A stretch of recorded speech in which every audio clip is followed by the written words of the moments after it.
I'm getting ready for a bike ride. In the meantime, relax and enjoy the thrilling conclusion of our video on how to prepare for a gravel race. I will see you when I come back.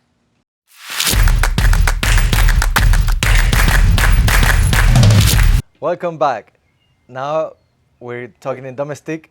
Okay, this is Andrew. I'm Andrew. This is Gonzalo. I'm still Gonzalo. They know already. So now we're talking about the actual preparation for the race. You know, what is gonna be your execution like? Yeah. Okay.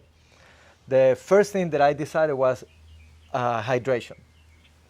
Okay. In the past, I have used, like most people, bottled waters. Sure. Or water bottles. The issue that I found is that when you're on a gravel race, you're, all over the place. So when you try to get a sip, it's easy to grab it and drink, but putting it back is harder. Yeah.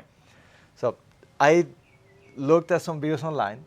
I looked at these videos from this guy, Dylan Johnson, and he used I think you have it. I do have it. He uses a hydration pack, this hydration pack, which is the same one that I had. Now, the thing is, I wasn't sure, before using this, I wasn't sure if using this would be a detriment to the aero, right? So in his video, he explains that this pack is more aero than having bottles in your bike. Okay. So that was a great benefit for me. Okay. The second part of using a hydration pack instead of bottles is that because of what we just talked about, how difficult it is to keep drinking, is when I use this, I can drink for sure, I can make sure that I stay hydrated. You can basically drink whenever you want. Whenever I want, exactly. Whenever you want. There's times in the course where it's going to be rough. You're going to be trying to close a gap. Right. You're not going to be able to grab a water bottle. Right. All you mountain bikers know that. Yeah, you have no idea how many times all I'm thinking is, man, I need to drink. It's been 15 minutes. I need to drink. But then the guy tries to go harder. Yeah. Right? Or you need to see if there's a rock coming, whatever. Yeah. With this hydration pack, only I pull the hose, take a sip, drop it, no problem. So I was able to stay hydrated the entire race, and that was a great thing. Yeah. Okay. The other thing that I did in my preparation for the race are a couple of things. First, I always put a little bit of sunblock. Very important here in South Florida.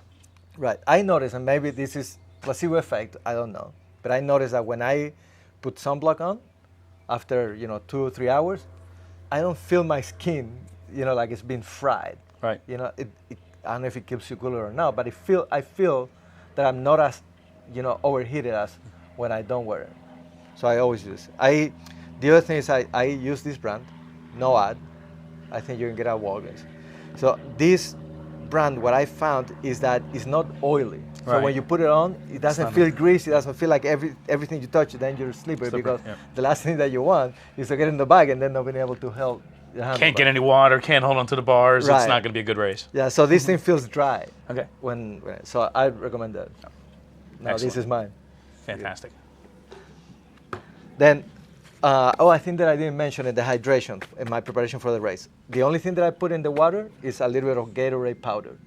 Okay. If it would have been hotter, maybe I would have added a couple of tabs of Noon, the hydration tabs. Yep. I put a little bit of that just to maintain the salt or a little bit higher, right? But in this race, it wasn't that hot. It wasn't that long for me. Anyways, it was going to be like 2 hours or so. Yeah. So I didn't put it in tabs. It's just Gatorade. And it's going to be, you take a look at the race, you know what race is going to be, you know the temperature, and you make a decision on your hydration based on the race you're going to be doing. Right. Yeah. And the other thing, there's a third benefit of using this. If the race would have been longer, using this, I wouldn't have to stop. To change my bottles. Yeah. So I think, and going forward, I'm sure I'm going to do this. Any race that is sub 4 hours, for sure, this is going on. And it's got a slot for pictures for your dog, too. Exactly. You can put your dog in there. Yes. Yeah. So that. Okay. So going back to the hydration, then the food. Normally, if you're riding, you bring something to eat, right? Gels or something like that. Bananas. Right. So one thing that happens that I noticed when I started to ride is I used to not bring any food, not just the Gatorade, but you feel fading after 90 minutes. right? So you need to fuel. Yep. And doing all the research, I learned that you need to try to put between 50 and 80 grams of carb in your body. Pros, they put way more than that. Right. But also it depends how much you can tolerate. Yes. I cannot tolerate a lot. Yeah. So, but I want to bring some fuel. So the only thing that I bring is this. It's a flask with pure maple syrup. I use this guy from Publix. Just maple syrup. So there are a couple of things that I learned about it. One is that this is the kind of sugar that you need for fuel, but it's low glycemic. Yes. So you don't get a spike, No spiking, very important. right? Yep. So you don't get that spike. And I take probably about an ounce every 30 minutes or so. It's with this thing, super easy to Super drink, easy, yeah. right? So you take 1 ounce, 1 ounce and a half per hour, you know, you're almost there. Yeah. So a couple of sips and you're almost there. That's the only nutrition that I bring. I cannot eat. I don't bring any gels. I always have problems opening the gel, especially in the gravel. Yep. So, and then opening a chocolate bar or anything like that is even worse. So this thing was perfect for me. Good. What do you use? Yeah, I'm going to take in a gels or I'm going to take in a banana. I like to actually eat, so Really? yeah, I can't. I do. Yeah, I get, when I'm racing, I kind of get very focused, very like, I want just to do what I'm doing. I don't want to have to think about having to grab and open in a pocket or anything like that. So this thing I put in my back pocket and I just take a sip and put it back and I don't have to think about it. No, it's excellent. No, I agree. Right? Yeah, I may not have the wisest race techniques, so that's why you're doing the presentation and I eat Yeah, but bananas. I wanted you to critique and improve mine. No, it's absolutely right. Okay. That's absolutely right. So I think this is the third or the fourth tip. I think it's the third tip. It's the third tip, right? So make sure that you bring hydration and that you not only bring hydration, but you guarantee that you are going to be able to drink, Yeah. right? For some people, I know some people in gravel, they have an issue with backpacks. I don't care, No. right? Some people say, oh, it's a dorky using a backpack. I don't care. When you're standing on the podium, I can drink. I can Exactly drink, right. Yeah. So make sure that you can drink, that you stay hydrated. Also, even if you have not used it in the past, bring some fuel, something to eat. Yeah. It's easier with gels and something that you don't have to chew. It's easier, Definitely easier. but bring something like that. And if it's super hot, put some sunblock on. For sure. Sunblock is important with the sun out anyways. Yeah. So doing those things, you're ready to start your race. The next section, we're going to talk about the actual day of the race and what happened. Yep. Race day preparation. Come back now. Welcome back to Domestique. I'm Gonzalo. I'm Andrew.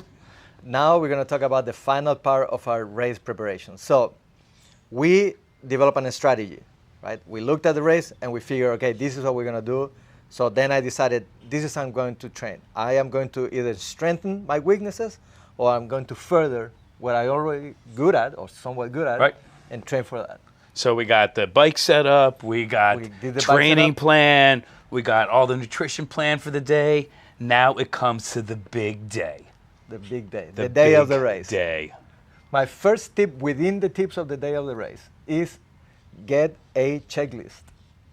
As Say that again. dumb as My dumb, first tip of the day. of the last tip of the day of the race is get a checklist. Yes, very important. Joking aside, very important. You know, anyway, I know what to do. Yeah. I put my car. How many times have we ridden together and I didn't bring water, or didn't bring a computer? So for the race, like a bunch. No, it's not that many. Not that many. It's not that many. But it has happened many times. Yeah. But on a day of the race, when you're preoccupied with, you need to get there on time, and you need to have this and that and the number, and all The these nervous things. energy. You're nervous. Yeah, right? nervous you got a little bit energy, of sure. Of course, the everybody. Stomach, feels funny. So having a checklist forces you to not have to think. Just follow your own instructions. Yep. Check them one by one, and you make sure that you have everything. Yeah. Very So important. I did that when I loaded my car. Okay, everything that I wanted to have. I wanted to have my pump just in case, I'm maniacal like that. So I want to have my tire pressure set at the last minute. All the things I wanted. Yep. Okay, so that was the first tip that I think is important for this section. Then the food. What I ate in the morning. The race wasn't that early. It was at 9, so I had enough time. Yeah. Right, so I had a breakfast, but I didn't eat anything that could be heavy. Nothing with a lot of fat, nothing with a lot of fiber. Yeah, nothing. We just sit in your oatmeal. stomach all Exactly, day. Yeah, exactly. Stuff that's easy to digest. easy. Yep. Right. So that's what I had. A couple of hours before the race to make sure that I'm basically topped up for the race. Okay. So we got to the race. There were only like 15 people in my category. Really? By the way, yeah, it's got nothing to do with this part, but I thought it was. At the beginning, I thought this is kind of a small number, but then I figure only the people that think they have a chance to win enter that particular race. Especially when you show up, so they're like, "Oh God, Gonzalo's here." I don't know if he even want to race. Yeah. They turned around in the No, parking they- lot. they probably figured, they turned oh, in the parking lot, man. yeah. That's No, the juice. but it was a surprise because the other categories are tons of Were people. huge, yeah. Yeah. So in my category, maybe because we're older, Yeah. then not many people left. so it was a smaller number. So one thing that I do when I get there, I go and you need to go get your number or do whatever you have to do. If you need to register or finish something like that, you want to be at the race location probably 45 minutes before the race. That gives you enough time to get your number, get set up, and also you want to, or I want to, that's what I do, I want to pedal and do a couple of intervals, if you will. It's just Nothing warm up. crazy, Yeah, for 15, 20 minutes. You don't want to get to the finish, to get on your bike and then be in the starting line right away. Heart rate from 90 to 170. Yep. Especially because these races, they go crazy. Right off the front. In, Yep. in the first couple of minutes, just go like nuts. So Yeah. you want to be warmed up. So I did that. The other thing that I do is 30 minutes before the actual start, I take about 8 ounces of pure beet juice. I meant to bring the science behind it, but I forgot. But the short of it is that the beet juice helps your mitochondria process the ATP or whatever in that cycle. I forgot the name of the cycle. It's a cycle that generates the energy from your muscles, and it helps on that. Not for the long run, but for like 20, 30 minutes. It kicks in after 30 minutes, and then 20 to 30 minutes after that, you have that benefit. So I always do that with the beet juice. Just to handle that first take off the line.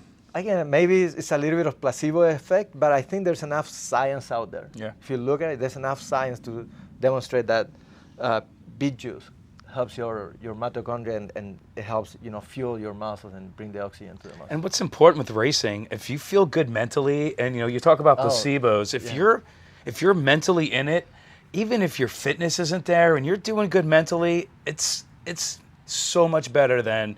Yeah, so it's important whether it be a placebo or whatever it makes you think that you're going faster, it's going to make you faster. I mean, it's the mental game. So Right. I think that you feel that you're better prepared. Yeah. You feel like, I'm complete. I have this. I have it. Yeah. Right. Yeah, I have been in not only races but in rides when I know I'm missing something, and I just cannot get. Maybe it's me, but I just cannot get it out of my head. No, it's probably you. And that ruins my ride in my No, race. Agreed. Yeah, you had the bonk meter you had, and I remember we did that gravel ride, and it was so hard, and it was because I mentally wasn't feeling it, and Right. I didn't have the proper nutrition, Right. and Right. I think yeah. the times that I have quit is more because of this than actually being tired. So I convinced myself that I just can't go. yeah. At least you never stopped in Livy and called your girlfriend to come pick you up. So at least we've never had that.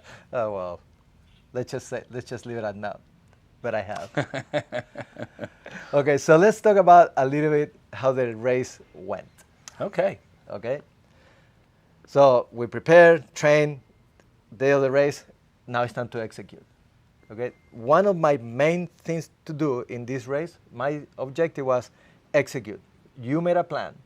You think that you have a good strategy. Yep. Just follow that.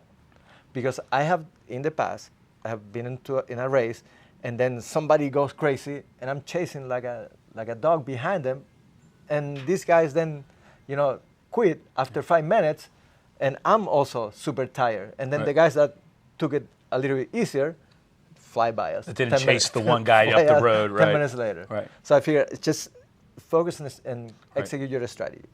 So as expected, the race went crazy from the starting point for the first 5 miles. I'm sure everybody's going way above FTP. Right. Right? So I tried to stay contained, but also I would not let people take Get too away. much, get away, Yeah, right? right. So I tried to like measure my efforts. Go for it, but measure the effort, Right. not go crazy. So we take off, and then after mile 8, more or so, you have a hard right. My take was, I need to get to that really hard right. I need to get there first because it's going to be a bottleneck. Huge bottleneck. So one of the matches that I burned was to get to the front, but it was well worth it because we got there, and sure enough, everybody stopped, and then the fifth guy is off the bike, right? It's with the foot on the floor. Yep. So I got there first, and then we start going a little bit northwest. And I guarantee everybody that had to catch back on burned more matchsticks than you did, just trying to get that little advantage, carry speed through the turn. Yeah. You don't have to jam on your legs to get out of it, and Right. now everybody's chasing you, burning matchsticks. Right, and the heart rate is the consequence not only of the pushing harder, but the stress of seeing what's happening ahead of you. Yeah. Right? So that was super important. I did well, and I came out of that turn first, and I was doing fantastic. Yeah. No panicking. No Everybody else behind you panicking. You're not panicking. Right, so I was, The mental I game. was probably in a group of 4, right? And I was first, and they were probably 10, 20 seconds behind me, but we were all pretty much in a line. Then we got to this fishing village that was in the middle of the race, where you're supposed to dismount and walk maybe 50 yards. So I get off my bike, I start running, and then everybody passes me, and I have no idea how, but everybody just passes me. But you were a runner. I was, but not with gravel shoes. So I don't know what happened. I thought I was doing well. I saw a guy, kind of not really cheating, but I saw a guy kind of like pedaling a little bit. So, anyways, so we get out of there. I was first when we went in. I was probably 6th, 7th out of it. You're like Days of Thunder. I know. So and then there was a gate at the end of that. So you also had a bottleneck. So I can see that 2 guys from my group were way ahead. I thought these guys were way ahead. So I can see them probably, I don't know, 30, 40 seconds ahead of me. And I said, okay, I'm going to chase, but I am not going to kill myself for 1 minute to get to them right now. Right. I'm going to start pushing a little bit harder than I was planning, but not that much. So I'm not going to catch them in 2 minutes. I'm going to try to catch up to them in 10 minutes. It's a long race. You got plenty of time to catch them. It's still the beginner race. Exactly right. Sure enough, for the then next probably 10 miles, no, less than that, probably 7 miles, I kept going, pushing. Whenever I felt it, push a little harder, maintain the speed, Recover push a a little little. harder, and I can see the guys, and I caught up to them. But I think I thought at that point, there were 2 guys that had gone way ahead. Yeah. Okay, so we get to mile 15, and I'm with 4 guys, and all of us get together to the beginning of the inner loop of the race. Yeah. And in the inner loop, the surface is like broken concrete with grass and a lot of stuff, and it was very brutal. But that's where we started to really start racing, throwing punches, right? So we're all rotating, but when it's my time to pull, I pull a little harder to try to drop somebody. Okay. Right, and then when somebody rotates, or when I'm rotate out, I try to give the guy extra face into the wind to make him tired. So that's what we're fighting.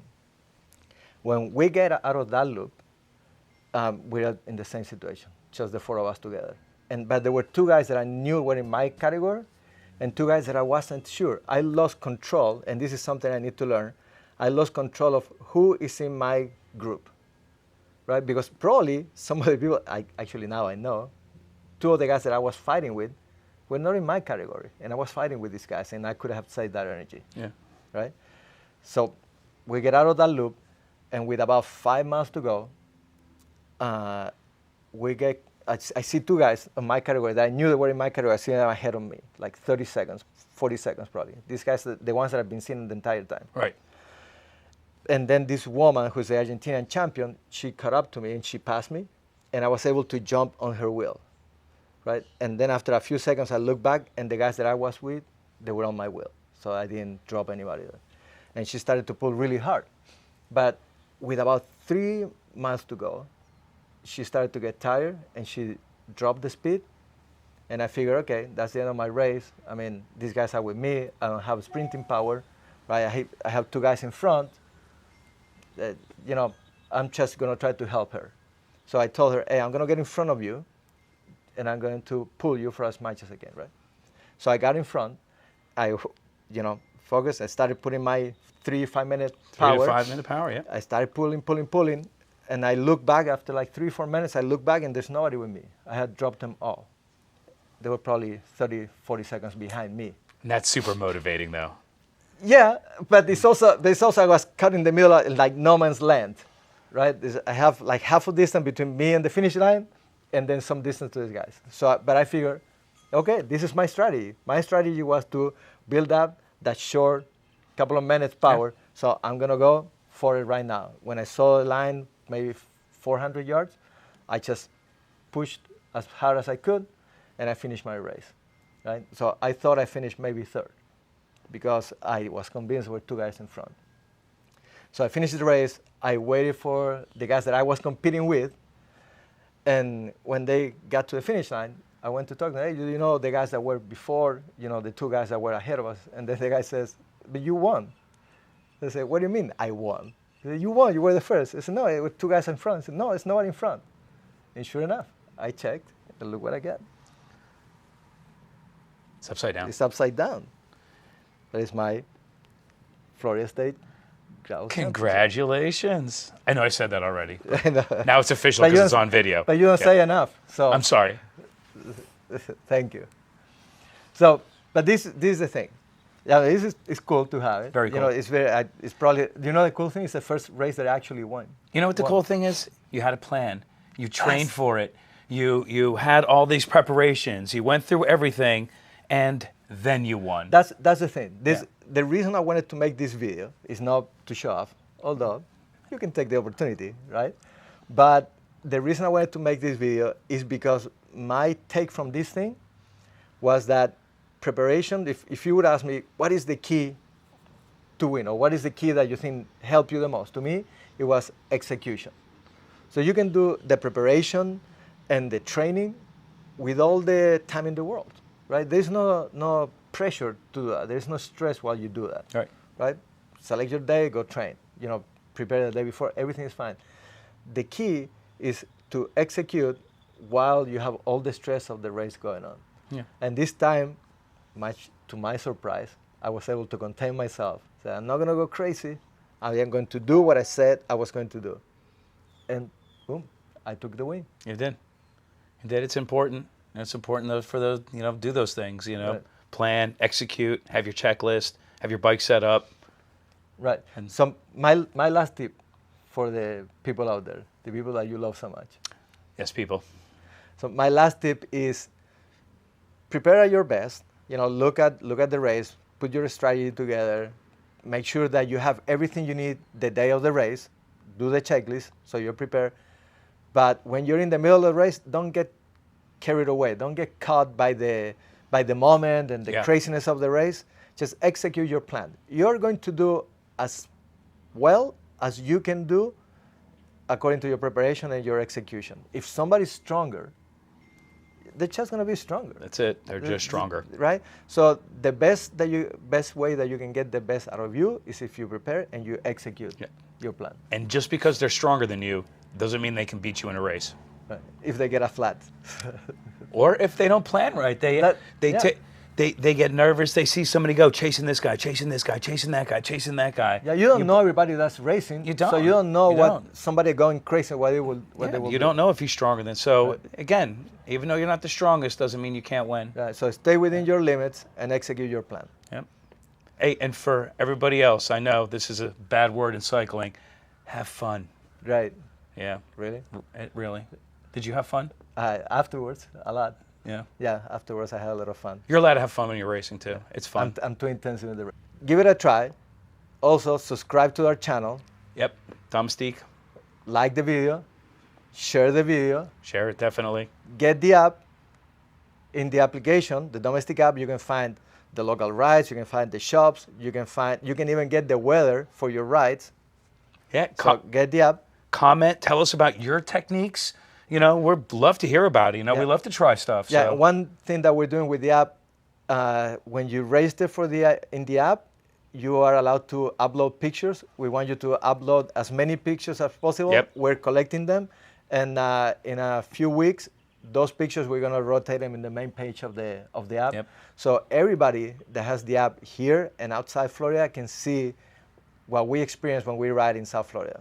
Yeah, we got pictures of bikes. We love bike porn. Pictures of animals out on the levee, pictures of you riding, pictures of your group ride, pictures of your dogs. We want to see pictures of Miami. Definitely I wanna see Miami. pictures of Miami. I want to see pictures of Broward. I want to see pictures of Jacksonville, Pensacola, Tallahassee. I want to see pictures of South Florida. Come on, We're going to start here. Daytona. So anyway, that's Ocala. it. Okay, we need to end this. Oh, sorry. Subscribe to the Tampa. channel. That really helps. Share and send us any comments. And let us know if there's something else that we can do to add to the app or topics that you want to see discussed in the channel. Yep. Any final words? No, ride your bike, be safe, and have fun. Keep riding. Keep riding. See you in the next one. Absolutely.